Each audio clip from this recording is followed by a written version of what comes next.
Assalamualaikum warahmatullahi wabarakatuh. Perkenalkan, saya Yuninda Rahma Alivia dari kelas 11 MIPA 3 nomor absen 37.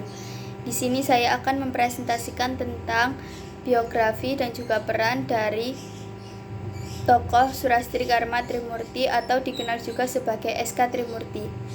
Beliau lahir pada tanggal 11 Mei 1912 di Kabupaten Boyolali, Jawa Tengah.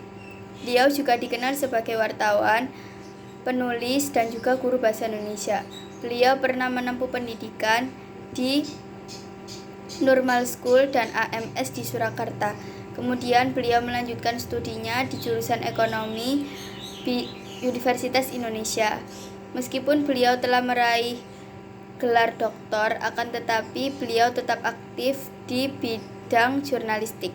Setelah menyelesaikan pendidikannya di Tweedy Inland Ski School, beliau aktif dalam gerakan kemerdekaan Indonesia pada tahun 1930. Kemudian secara resmi beliau bergabung dengan Nasionalis Partindo atau Partai Indonesia pada tahun 1933.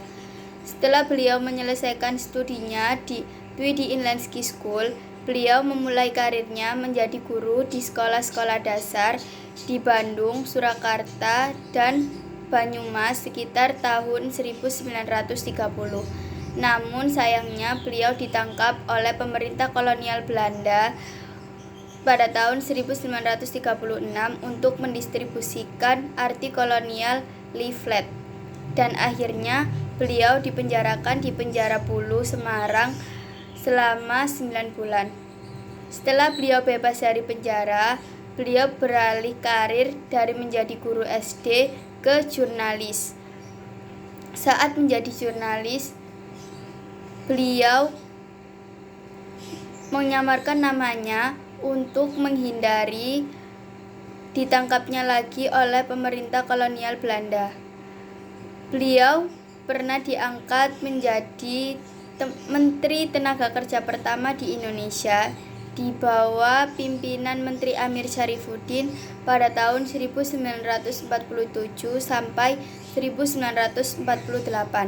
Kemudian beliau mendirikan Organisasi Perempuan Indonesia pada tahun 1950 yang dinamai Gerwis, kemudian berganti menjadi Gerwani. Dan pada akhirnya beliau meninggalkan organisasi tersebut pada tahun 1965. Beliau juga menjadi anggota dan penandatangan petisi 50 pada tahun 1980 yang memprotes Soeharto penyalahgunaan Pancasila terhadap lawan politiknya. Beliau menikah dengan Sayuti Melik pada tahun 1938, namun dikarenakan pada masa kemerdekaan keduanya memiliki perbedaan ideologi yang akhirnya membuat mereka berpisah. Kemudian beliau melanjutkan aktivitasnya di bidang politik dan jurnalistik. Beliau meninggal pada tanggal 20 Mei 2008 pada pukul 6.20 pagi pada usia 96 tahun di Rumah Sakit Angkatan Darat Gatot Subroto di Jakarta. Menurut anaknya, beliau meninggal karena venanya yang rusak dan juga menderita rendah hemoglobin tingkat tinggi dan tekanan darah tinggi. Beliau dimakamkan di Taman Makam Pahlawan Kalibata. Sekian dari saya. Terima kasih. Wassalamualaikum warahmatullahi wabarakatuh.